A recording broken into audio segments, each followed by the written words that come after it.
ધોરણ 8 હિન્દી. ગયા પિરિયડમાં આપણે પાઠ કયો ભણ્યા હતા? છઠ્ઠો. બરાબર. હજી આપણો એ પાઠ પૂરો થયો નથી. કયો પાઠ હતો? ભરત. બરાબર. તો હવે આપણે જોઈએ આગળ. દુષ્યંત કુમારને હજી ખબર નથી કે બાળક કોનો છોકરો છે. ત્યાં સુધી જોયું તો આપણે दूसरी तपस्विनी की यह पुरुवंशी है. ત્યારે હવે દુષ્યંત કે છે स्वयं से इसीलिए इसकी सूरत मुझसे मिलती है. ત્યારે દુષ્યંત કુમાર કહે છે કે હા, પોતાના મનમાં કહે છે કે એનો જે ચહેરો જે છે એ મારાથી મળતો આવે છે, મતલબ કે એના જેવો જે છોકરો લાગે છે. બચ્ચે કો ગોદ સે ઉતાર કર. હવે એ બાળક જે છે એ દુષ્યંત કુમારના ખોળામાં હતો, પછી એને ખોળાથી નીચે ઉતારે છે. पूर्ववंशियों में यह रीति तो निश्चित है कि युवा अवस्था में वे महलों में रहकर पृथ्वी की रक्षा और पालन करते हैं. ત્યારે એ કહે છે કે પૂર્વવંશીઓમાં એવી રીતિઓ જે રીત રિવાજ હોય એ નિશ્ચિત જ હોય છે કે જ્યારે યુવા અવસ્થામાં હોય ત્યારે મહેલોમાં રહી અને પૃથ્વીની રક્ષા કરે, એનું પાલન પોષણ કરે. અને બીજું એ कि वृद्धावस्था आने पर वे जितेंद्रिय तपस्विनियों के आश्रम में वृक्षों के नीचे कुटी बनाकर, कुटी એટલે झूपड़ी बनाकर रहते हैं. देवता जैसे शक्ति वाला यह निडर और असाधारण बालक मनुष्य का पुत्र भला किस प्रकार होगा. હવે બીજું એમ કે છે કે જયારે વૃદ્ધાવસ્થામાં આવે ને ત્યારે પોતાના મનથી જીતેન્દ્રિયમાંથી લઈ અને એ તપ કરે અને તપસ્વીને આશ્રમમાં રહે અને વૃક્ષો નીચે પોતાની ઝૂંપડી બનાવીને રહે. અને એ કહે છે કે આ બાળક તો દેવતા જેવી શક્તિ વાળો છે, તો આ કોઈ અસાધારણ બાળક નથી અને આ મનુષ્યનો પુત્ર કઈ રીતે હોઈ શકે એ મનમાં દુષ્યંત વિચારે છે. અને કેમ કે ત્યાં આશ્રમમાં રહે છે એટલે વિચારે છે કે આ તો કઈ રીતે થયું હશે. ત્યારે दूसरी तपस्विनी, हे परदेसी, तेरा यह संदेश तब मिट जाएगा जब तू जान लेगा कि इस बालक की माँ मेनका नामक एक अप्सरा की बेटी है. उसी के प्रताप से इसका जन्म देव पितर के इस तपोवन में हुआ. બીજી તપસ્વીની છે એને કહે છે કે પરદેશી એટલે કે બીજા ગામથી આવે છે એટલે એને પરદેશી કહીને કહે છે કે તમારો સંદેહ જે છે, શંકા જે છે તમારી ત્યારે જ મિટાઈ જશે કે તમે જાણી લેશો કે આ બાળકની માં છે એની નાની એટલે કે મેનકા નામની અપ્સરા હતી. અપ્સરાની બેટી છે. આ મેનકા નામની એક અપ્સરા છે, એની છોકરી કોણ? આ શંકુંતલા. એટલે એને એ ખબર નથી, પણ એ કહે છે કે આ બાળકની માં છે મેનકા नामक एक अप्सरा की बेटी है. उसी के प्रताप से कि एना द्वारा જ આ દેવ પિત્તરના અહીંયા તપોવનમાં એનો જન્મ થયો છે. આ અપ્સરાની છોકરી છે. ત્યારે दुष्यंत के છે मन में यह तो बड़े आनंद की बात सुनाई. इससे कुछ और आशा बढ़ी. इसकी माता किस राजश्री की पत्नी है. પછી दूसरी तपस्विनी કહે છે અને બીજી ત્યારે दुष्यंत મનમાં વિચારે છે કે આ તો બહુ જ આનંદની વાત સંભળાવી તમે. એનાથી વધારે પડતી એક આશા જાગી કે ના, આ જે વાત જે છે એ મારા તરફથી જ મારી જ વાત હોય એવું મને લાગે છે. કે છે કે એની માતા જે છે એ કયા રાજાની પત્ની છે એને પૂછે છે. ત્યારે दूसरी तपस्विनी છે બીજી તપસ્વિની કહે છે, जिस राजा ने अपनी विवाहिता स्त्री को बिना अपराध छोड़ दिया है उसका नाम मैं न लूंगी. ત્યારે બીજી તપસ્વિની જે છે એ રાજાને કહે છે કે આ કોઈક વિવાહિત સ્ત્રી જે છે એને કોઈને કાંઈ અપરાધ નતો કર્યો છતાં એને છોડી દીધી છે, તો હું એવાનું નામ હું લઈશ નહીં. ત્યારે દુષ્યંત સ્વયં સે પોતાના મનમાં વિચારે છે, યહ કથા તો મુझ પર લગતી હૈ. ત્યારે દુષ્યંત જે છે મનમાં વિચારે છે આ કથા તો મારા ઉપર છે અને કહે છે કે કોઈ સ્ત્રીને કોઈ અપરાધ કર્યા વગર છોડી દેવામાં આવે તો એ રાજાનું નામ કહે છે કે મતલબ કહે છે કે એ સ્ત્રીનું નામ હું લઈશ નહીં. ભલા अब इस बालक की माँ का नाम पूछूं. ત્યારે દુષ્યંત વિચારે છે કે આ કથા તો મારા ઉપર લાગે છે, તો શું એ બાળકની માનું નામ પૂછું. પહેલી તપસ્વીની મિટ્ટી કા મોર લેકર आई. ત્યારે પહેલી તપસ્વીની જે હતી એ માટીનો મોર લઈને આવે છે. પહેલી તપસ્વીની, હે સર્વદમન યહ સંકુત લાવણ્ય દેખ.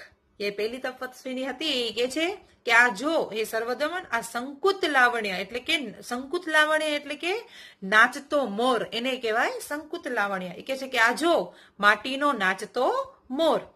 ત્યારે બાલક બડે ચાવ સે દેખકર યહ કહા હે સંકુતલા મેરી માતા.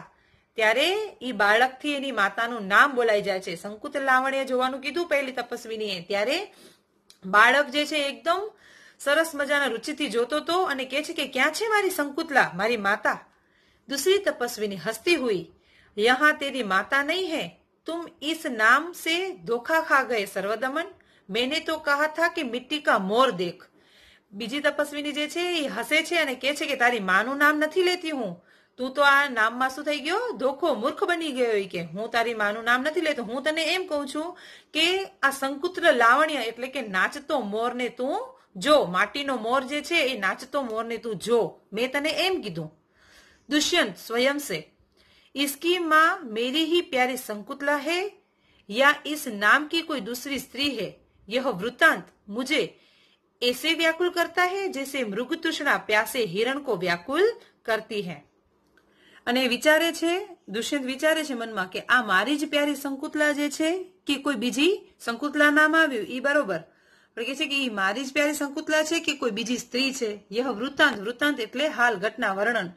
આ વર્ણન જે કરે છે એ મને વ્યાકુલ કરે છે। હવે કેવી રીતે કે મૃગ તૃષ્ણા જે પ્યાસે હિરણ કો વ્યાકુલ કરતી, મૃગ તૃષ્ણા એટલે કેવી કે એને છેટે છેટેથી પાણી દેખાતું હોય પણ એ મૃગજળ હોય નહીં, હિરણ એમ હોય કે હું એ પાણી ત્યાં જઈને પી લઉં, એવી રીતે કે છે કે હું ત્યાં જઈને એને પૂછી લઉં, એવી રીતે એને પણ વ્યાકુલ કરે છે। બાલક खुश होकर, मुझे यह मोर बहुत अच्छा लगता है, खिलौना ले लेता है। બાળક જે છે ખુશ થઈને કે છે કે આ મોર જે છે મને બહુ સરસ લાગે છે અને એ રમકડું જે છે લઈ લે છે। પહેલી તપસ્વી ઘબરાकर, ओ बालक की बाह से रक्षाबंधन कहाँ गया?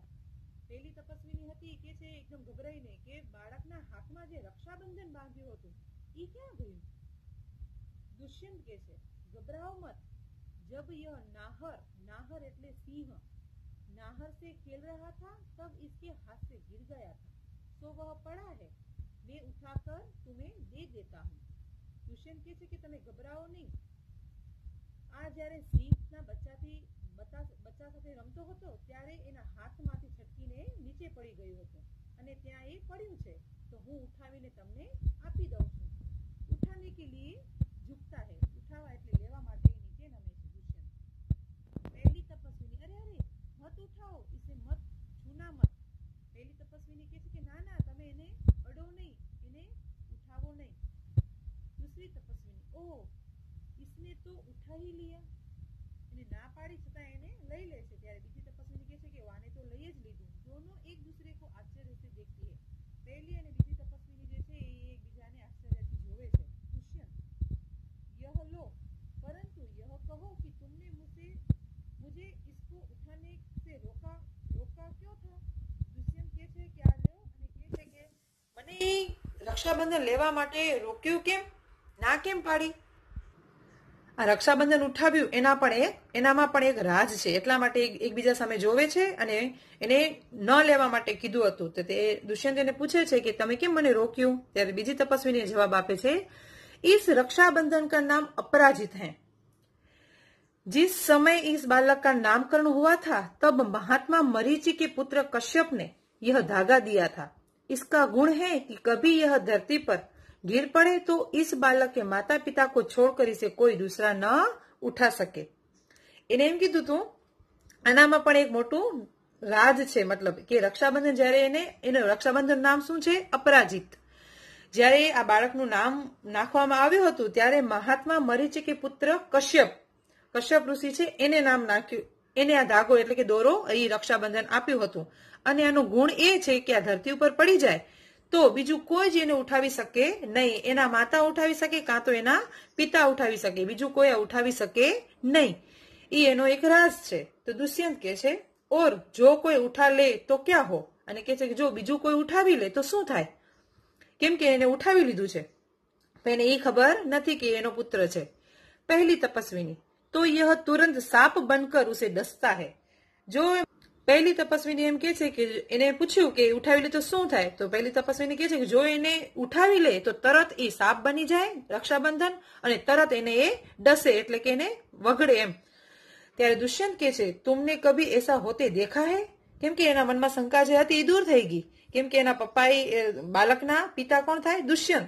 ત્યારે પૂછે છે એને કે તમે ક્યારે એને એવું થતા જોયું છે? પહેલી તપસ્વીની, અનેક બાર, આવું ઘણી વખત અમે જોયું છે। दुष्यंत प्रसन्न होकर, હવે दुष्यंत कुमार શું થઈ ગયા? एकदम खुश। तो अब मेरा मनोरथ पूरा हुआ, मैं क्यों ना आनंद मनाऊं? હવે કે છે કે મારી જે મનની જે ઈચ્છા હતી, મારો મનોરથ હતો એ પૂરો થયો. કયો? એના છોકરાને શોધવાનો. કયો? જે બાલક હતો સર્વદમન તે. ત્યારે કે છે કે મારો મનોરથ જે છે એ અત્યારે પૂરો થયો અને હું કેમ આનંદ ના મનાવું, કેમ ખુશી ના મનાવું? બાલક કો ગોદ में ले लेता है पर्दा गिरता है. અહીંયા નાટક આ પૂરું થાય છે. દુષ્યંત કુમારને ખબર પડી જાય છે કે આ બાલક જે છે સાહસ ભર્યું કામ કરે છે, આ બાળક કોનો પુત્ર છે? દુષ્યંત કુમારનો જ પુત્ર છે. બરાબર? તો વિદ્યાર્થી મિત્રો, તમને આ પાઠ સરસ રીતે સમજાઈ ગયો હશે.